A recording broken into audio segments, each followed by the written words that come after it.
Assalamualaikum warahmatullahi wabarakatuh.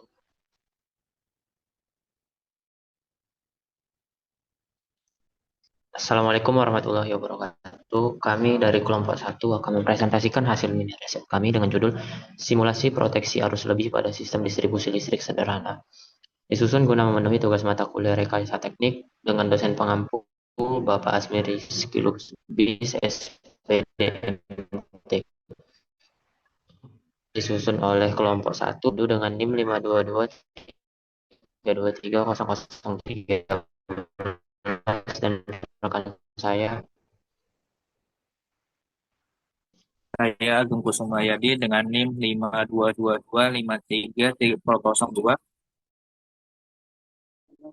Saya Christian Levander Storus dengan NIM 52235300006.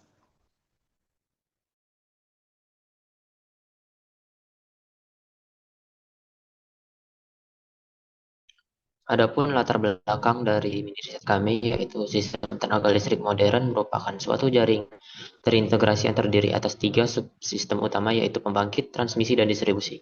Ketiganya saling berhubungan untuk memastikan energi listrik dapat disalurkan dari sumber ke konsumen dengan kualitas dan kontinuitas yang terjaga. Dari ketiga subsistem tersebut, sistem distribusi memiliki peranan yang paling vital karena berinteraksi langsung dengan pengguna akhir baik industri, komersial maupun rumah tangga.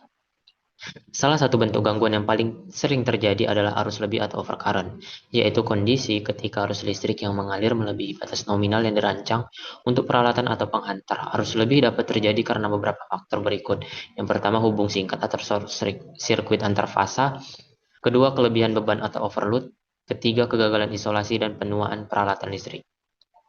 Apabila arus listrik tidak segera terdeteksi dan diputus, maka energi panas yang dihasilkan oleh arus berlebih berdasarkan hukum Joule P sama dengan I kuadrat kali R akan menimbulkan berbagai konsekuensi serius antara lain. Yang pertama, kerusakan termal pada penghantar. Kedua, gangguan sistem yang lebih luas atau blackout. Yang ketiga, resiko kebakaran dan ledakan. Dan yang terakhir, penurunan keandalan sistem.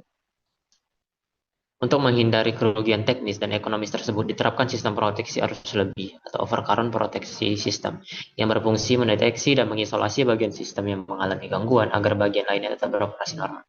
Elemen utama dalam sistem ini adalah relay arus lebih atau overcurrent relay atau OCR yang bekerja dengan prinsip penginderaan besarnya arus yang mengalir melalui current transformator. Selanjutnya, adapun rumusan masalah dari riset kami yang pertama, bagaimana prinsip kerja sistem proteksi arus lebih pada jaringan distribusi tenaga listrik. Yang kedua, bagaimana respon relay arus lebih terhadap variasi arus gangguan pada sistem distribusi sederhana. Yang ketiga, bagaimana pengaturan parameter proteksi IZ dan TMS mempengaruhi koordinasi antar relay agar sistem bekerja selektif dan efektif. Adapun tujuan, yang pertama mempelajari prinsip dasar proteksi arus lebih dalam sistem distribusi listrik, kedua melakukan simulasi proteksi arus lebih menggunakan perangkat lunak untuk menganalisis respon relay terhadap gangguan, yang ketiga menentukan setting proteksi optimal yang menghasilkan koordinasi relay yang selektif dan andal.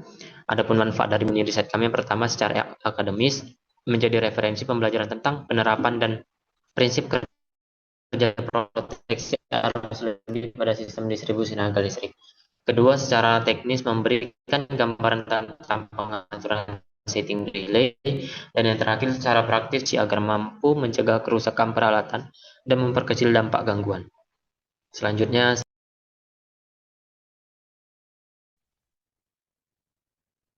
saya serahkan kepada rekan saya. Baik, untuk selanjutnya bab 2 lanjutan teori 2.1 sistem distribusi tenaga listrik. Berikut ini adalah gambar skema sistem distribusi tenaga listrik yang dari power substation, kemudian lanjut ke OCR, dan disuplai ke transformator, low voltage, dan kemudian ke beban atau load. Sistem distribusi tenaga listrik merupakan bagian akhir dari sistem tenaga listrik yang berfungsi menyalurkan energi dari gardu induk atau substation menuju konsumen akhir. Sistem ini menjadi penghubung antara jaringan transmisi tegangan tinggi dengan sistem beban pengguna melalui transformator distribusi. Menurut Pabla 2012 dalam bukunya Electric Power Distribution, fungsi utama sistem distribusi adalah memastikan energi listrik tersalurkan secara andal, efisien, dan aman dengan mempertahankan kualitas tegangan serta kontinuitas suplai listrik pada level tegangan menengah 6-20 kV dan rendah 220 per 380 volt. Secara umum, sistem distribusi dibedakan menjadi dua jenis utama, yaitu yang pertama sistem distribusi primer atau tegangan menengah, yang berfungsi menyalurkan daya dari gardu induk ke transformator distribusi dengan tegangan sekitar 6 kV hingga 20 kV. Kemudian sistem distribusi sekunder atau tegangan rendah menyalurkan energi dari transformator distribusi ke konsumen akhir dengan tegangan 220 atau 380 volt. Topologi jaringan distribusi dapat berupa radial, ring, atau interconnect.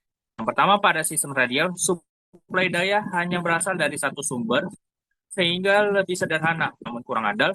Dan yang kedua, pada sistem ring atau loop, setiap beban mendapat suplai dari dua arah sehingga keandalannya lebih tinggi.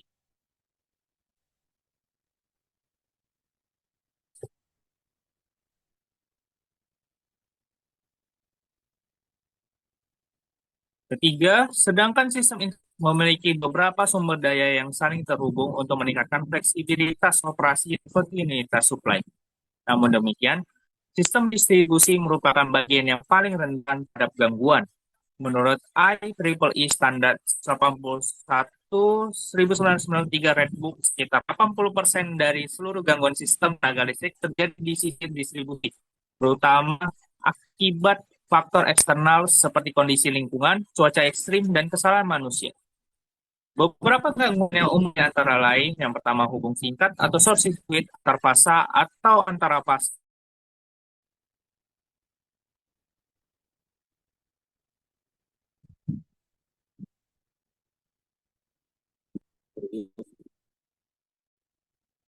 Geng, ulangi dari itu, geng. Ini, geng. Dari mana?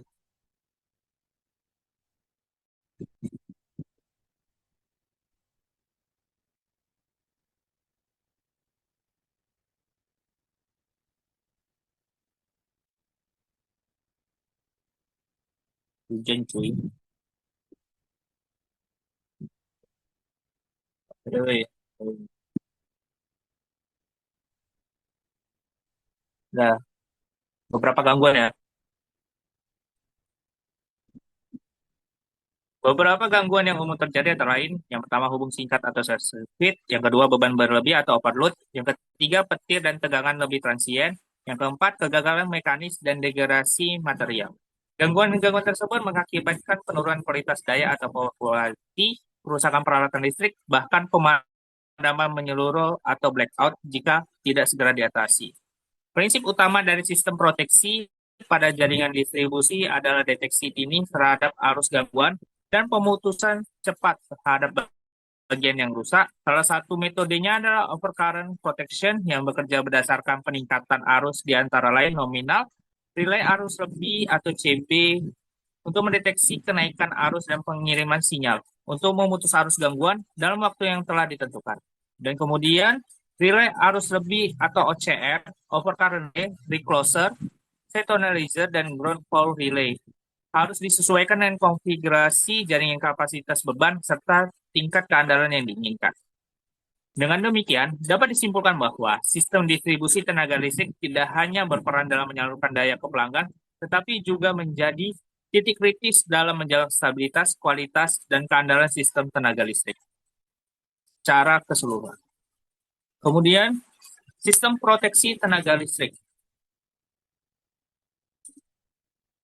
Sistem proteksi tenaga listrik merupakan bagian yang penting dari sistem tenaga yang berfungsi untuk menjaga kontinuitas penyaluran daya dan melindungi peralatan dari kerusakan akibat gangguan listrik.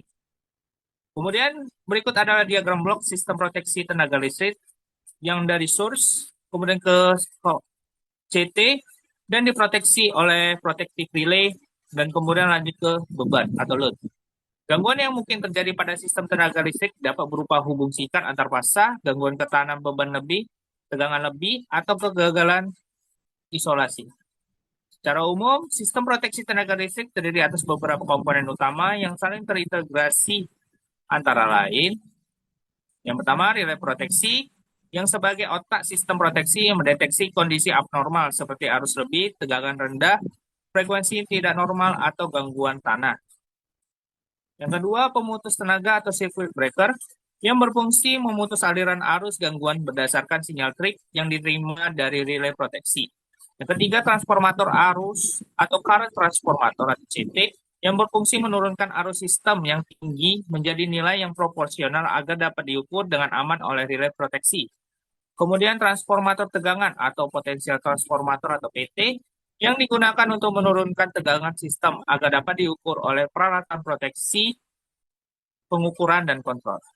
Yang kemudian sistem koordinasi proteksi yang bertujuan untuk memastikan bahwa relay terdekat dengan titik gangguan bekerja terlebih dahulu, dengan relay berfungsi sebagai cadangan atau backup protection. Selain komponen utama tersebut, sistem proteksi juga dapat dilengkapi dengan fuse, recloser, sentinelizer, serta ground fault relay untuk meningkatkan keandalan sistem distribusi.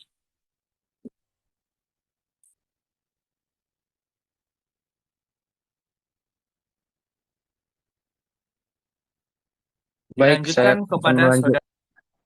Baik, saya akan melanjutkan 2.3 yang dimana proteksi harus lebih atau perkaraan proteksi dapat kita lihat di dalam gambar bahwa sumber terus ada proteksi harus lebihnya yang ketika terjadinya arus lebih maka sinyalkan trip dan langsung memutus oleh CB dan beban aman saja.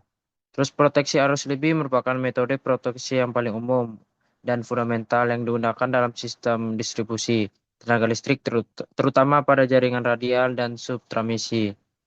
Terus sistem banyak diterapkan pada sistem distribusi radial, PLN, sistem distribusi serta instalasi pembangkit kecil. Bagian A di mana prinsip dasar dan mekanisme kerjanya. Relay harus lebih bekerja berdasarkan pengukuran arus aktual terhadap arus setting yang telah ditentukan. Terus itu jenis-jenis relay arus lebih. Ada intention over current relay atau ANSI 50 yang dimana bekerja penundaan waktu atau T kurang lebih nol. Kedua yaitu define time over current relay ANSI 51 DT yang dimana bekerja dengan penundaan waktu tetap atau fixed time delay. C, bagian C yaitu inverse define minimum time relay atau IDMT ANSI 51 yang merupakan jenis relay yang waktu kerjanya berbanding terbalik dengan besar arus gangguannya. Ini adalah persamaan umum dari relay IDMT yang dimana T sama dengan K kali TMS per 1/1 set pangkat A kurang 1 dengan keterangannya T itu waktu operasi relaynya, TMS itu time multimeter settingnya, I-setnya yaitu rasio antara arus gangguan terhadap arus pickup, dan K dan alpha itu adalah konstanta jenis kurva inverse-nya. Terus dapat dilihat dari tabel. Oke, kita balik. Ada nilai K dan alpha tergantung pada jenis kurva inverse yang digunakan seperti pada ditunjukkan dalam tabel berikut. Terus D yaitu karakteristik kurva waktu atau arus TCC curve di mana kurva waktu arus menggambarkan hubungan antara besar arus gangguan dengan waktu kerja relay. Ada tiga bagiannya yaitu bagian bawah ada area kerja intention, bagian tengah itu area kerja inverse, bagian atas area kerja define time untuk pengaturan koordinasi antar relay. Berikut ini adalah gambarnya kurva TCC proteksi arus lebih. Aplikasi dan penerapannya di lapangan dalam sistem distribusi PLN atau distribusi. Relay arus lebih biasanya ditempatkan ada feeder outgoing dari gardu induk, terus trafo distribusi tegangan menengah, peralatan motor atau generator untuk mencegah arus start berlebih. 2.4 yang dimana koordinasi relay proteksi, dimana koordinasi ini merupakan aspek penting dalam perancangan sistem proteksi listrik. untuk menjamin selektivitas kerja relay, sehingga hanya bagian sistem mengalami gangguan yang diputus dari sistem tanpa mempengaruhi bagian lainnya. Next.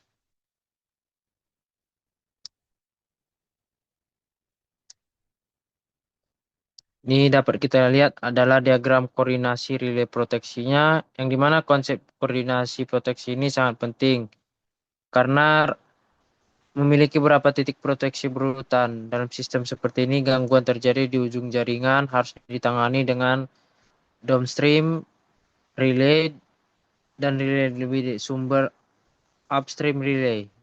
Ada prinsip selektivitas dan grinding time. Prinsip utama dari koordinasi relay adalah selektivitas. Dan selanjutnya,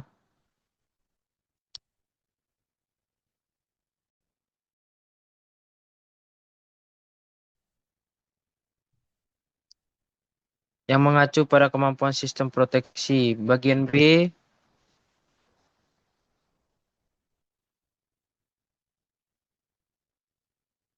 lanjut bagian B.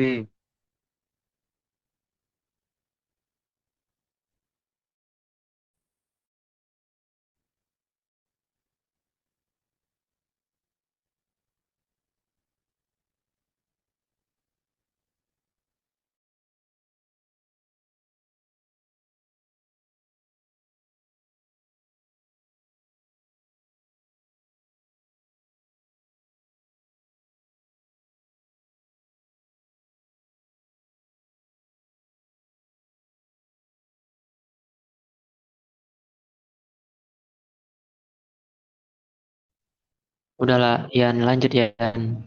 Yang B. Terus bagian B yang dimana metode koordinasi waktu arus atau time current coordination, di mana koordinasi relay umumnya dilakukan menggunakan kurva waktu arus yang menunjukkan waktu operasi relay. Ada beberapa contohnya, yaitu relay R3 pada ujung feeder diatur dengan insert dan TMS terkecil. Relay R2 di tengah feeder sedikit lebih lambat. Relay R1 didekatkan ke sumber paling lambat. Ini dapat kita lihat di gambar, terus yaitu bagian C yang dimana faktor yang mempengaruhi koordinasi relay. Beberapa faktor teknis yang harus diperhatikan dalam perancangan koordinasi proteksi antara lain yaitu jenis sistem dan topologi jaringan, terus jenis gangguannya, terus waktu operasi dan kelas akurasi CT-nya, CT-nya. Habis itu karakteristik kurva relaynya, terus lokasi kapasitas beban. Bagian D yaitu hasil dan efektivitas koordinasi, di mana ada penerapan koordinasinya, ada tiga, yaitu meningkatkan keandalan sistem distribusi hingga 30%, terus menurunkan risiko operation hingga 25%, terus mengurangi durasi pemadaman SID rata-rata sebesar 20%.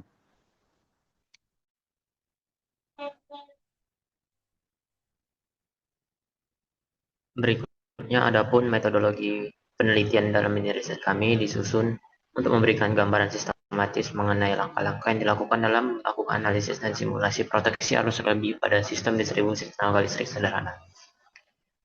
Yang pertama, adapun jenis penelitian.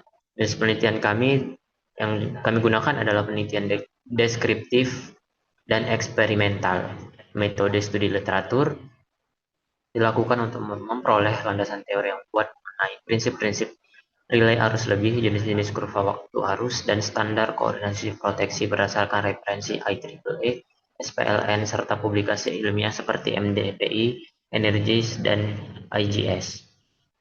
Sementara itu, metode simulasi numerik digunakan untuk menganalisis respon relay terhadap variasi arus gangguan dan bantuan perangkat lunak. Etap 19.0.1.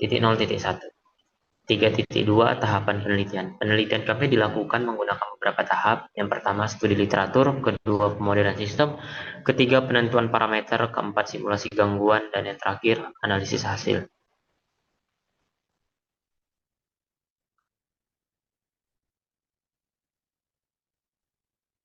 Berikutnya, adapun hasil dan pembahasan.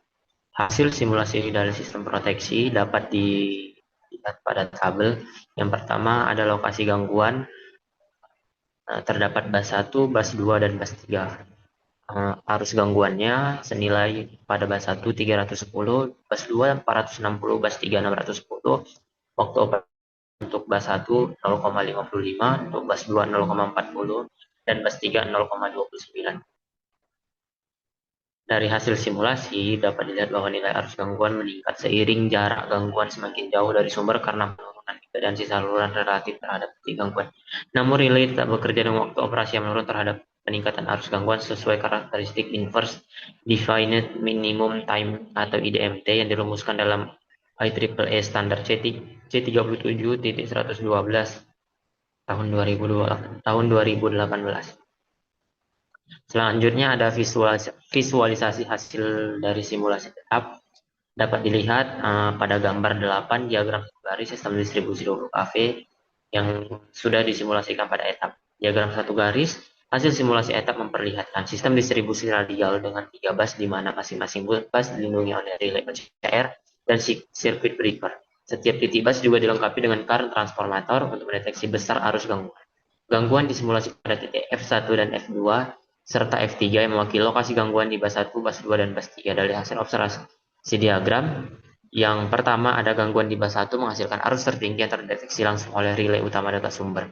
Yang kedua pada bus 3 menunjukkan respon tercepat dengan aktivasi relay primer tanpa menyebabkan maltrip. Dan yang terakhir ada aliran daya tetap terjaga pada bus lain yang tidak terganggu membuktikan keberhasilan selektivitas proteksi. Berikut ini terdapat gambar kurva koordinasi relay TCC atau TCC kurva hasil simulasi etap. Selanjutnya, analisis kinerja sistem proteksi. Berdasarkan hasil simulasi etap, karakteristik sistem proteksi dapat dianalisis sebagai berikut.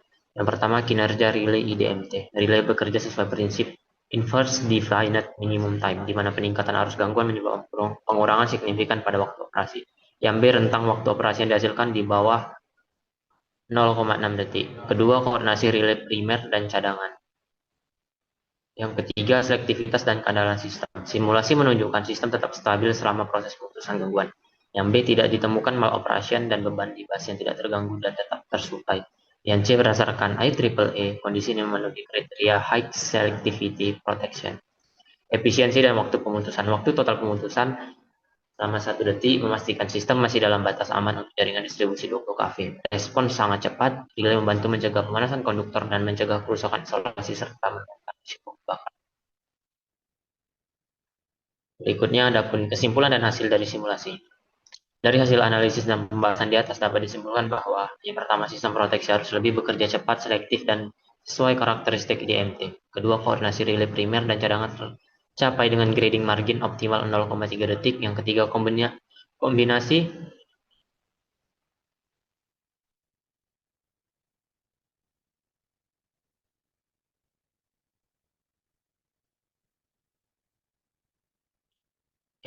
kombinasi parameter IZ sama dengan 1,2 dikali IN, TMS sama dengan 0,3, dan kurva standar inverse memberikan kinerja proteksi paling stabil. Keempat, sistem memenuhi standar IEEE, ASIC-PLN baik dari segi kecepatan, selektivitas, maupun keandalan operasi. Selanjutnya saya serahkan kepada rekan saya. Baik, untuk penutup kesimpulannya, berdasarkan hasil penelitian dan simulasi yang telah dilakukan menggunakan etap 19.0.1, pada sistem distribusi 3 bus radial 20 kV dapat diambil beberapa kesimpulan penting. Yang pertama, sistem proteksi arus lebih atau overcurrent protection terbukti mampu bekerja secara cepat, selektif, dan andal dalam mendeteksi serta memutus arus gangguan pada sistem distribusi sederhana. Yang kedua, hasil simulasi menunjukkan bahwa semakin besar arus gangguan, maka semakin singkat waktu operasi relay. Sesuai dengan karakteristik inverse definite minimum time atau IDMT yang direkomendasikan oleh IEEE standar C37.112/2018. Yang ketiga, koordinasi relay proteksi tercapai dengan baik, di mana relay yang paling dekat dengan titik gangguan bekerja lebih dahulu atau primer, sementara relay lainnya berfungsi sebagai cadangan atau backup. Selisih waktu relay atau grading margin serta sekitar 0,3 detik sesuai dengan pattern PLN 52-1983.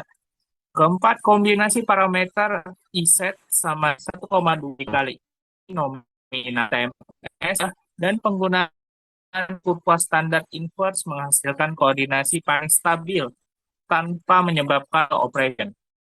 Yang tengah, secara keseluruhan, hasil simulasi membuktikan menggunakan sebagai alat bantu analisis dan validasi sistem proteksi karena dengan memvisualisasikan hubungan antar arus, waktu kerja relay, serta interaksi antar perangkat proteksi dalam jaringan distribusi tenaga listrik.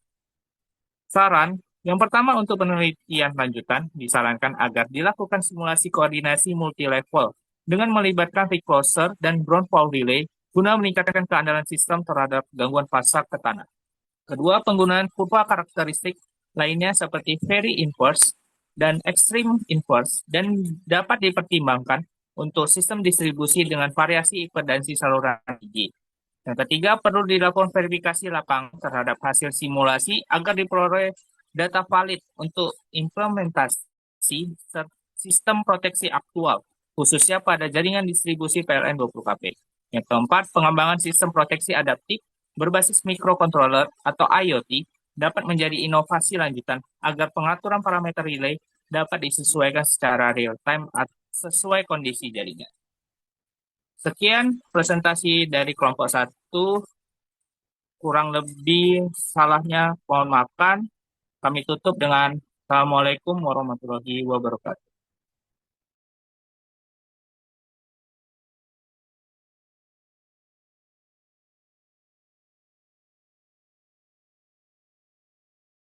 Yang satu lagi, kayak mana ini?